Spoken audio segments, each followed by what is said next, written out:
پھولوں والی بستی۔ گوشی کیسی ہو 11 سالہ عدیلہ ٹوکری پکڑ کر گھر سے باہر نکلی تو اسی وقت گوشی بھی اپنے گھر سے نکلی۔ گوشی نے مسکرا کر اس کی طرف دیکھا۔ عدیلہ بھی اپنی ٹوکری پکڑ کر اس کے ساتھ ساتھ چلنے لگی۔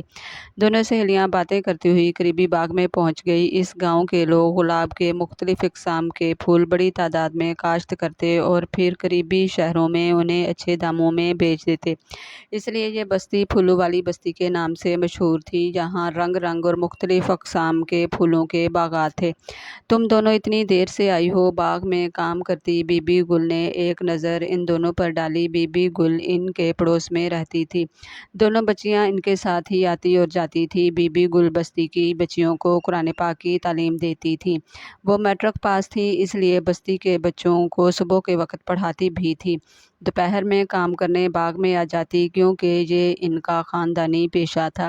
وہ سب مل کر کام کرنے لگے۔ وہ دونوں باتیں کرتے ہوئے پھول توڑ توڑ کر اپنی ٹوکری میں ڈال رہی تھی۔ تمہیں پتہ ہے رانی نے کل کیا کیا؟ گوشی نے اچانک دھیمی آواز میں کہا۔ نہیں، وہ کل تمہارے کان میں کچھ کہہ رہی تھی نا؟ وہ اپنی سوتیلی ماں کے بارے میں بتا رہی تھی۔ بہت ظالم ہے اس کی سوتیلی ماں۔ گوشی نے کانوں کو ہاتھ لگایا۔ اچھا، مگر شکل سے تو بہت اچھی لگتی ہے، عدیلہ نے حیرت سے سوال کیا۔ شکل کو رہنے دو، بہت تنگ کیا ہوا ہے رانی کو، اسے کھانے کو بھی نہیں دیتی، سب کام رانی سے کرواتی ہے۔ اور گوشی جلدی جلدی رانی سے سنی سنائی ساری باتیں عدیلہ کو بتانے لگی۔ شام کو جب وہ دونوں وہاں سے واپس آئی تو عدیلہ نے گھر آ کر اپنی ماں کو گوشی سے سنی ہوئی ساری باتیں بتا دیں۔ ہائے اللہ، رانی بیچاری پر اتنا ظلم ہو رہا ہے۔ عدیلہ کی ماں سن کر تڑپ اٹھی۔ اگلے دن عدیلہ کی ماں نے یہ بات اپنی پڑوسن کو بتائی۔ اس نے آگے کسی اور کو، اس طرح یہ باتیں بستی میں چاروں طرف پھیل گئی۔ جب یہ باتیں گھومتی پھرتی رانی کے گھر پہنچی تو اس کی سوتیلی ماں نے رانی کے ابا سے کہا، میں نے کب اسے بھوکا رکھا یا مارا ہے؟ میں بات کرتا ہوں، رانی کے باپ نے پریشانی سے کہا۔ جب ابا نے رانی سے پوچھا تو رانی پریشان ہو گئی۔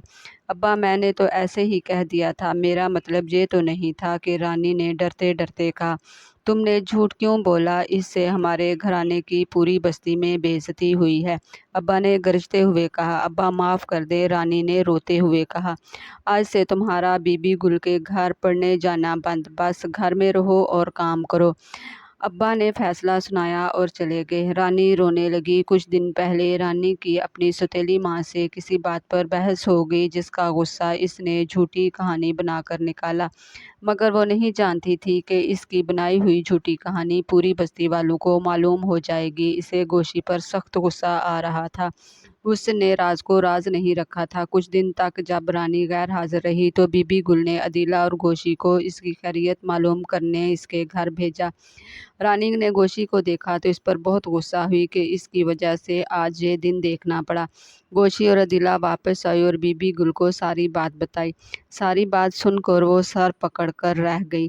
تم لڑکیاں میری دی گئی تعلیم و تربیت کا ایسے خیال رکھ رہی ہو، ایک طرف رانی جھوٹی کہانیاں بنا کر دوسروں کو سنا رہی ہے اور دوسری طرف تم ہو جو کسی کے راز کو راز نہیں رکھ سکی۔ بی بی گل، مجھ سے غلطی ہو گئی، گوشی نے روتے ہوئے کہا۔ بی بی گل نے چپ کھڑی عدیلہ کی طرف دیکھا اور عدیلہ، تم نے بھی راز کو راز رکھنے کی بجائے گھر جا کر شور مچا دیا۔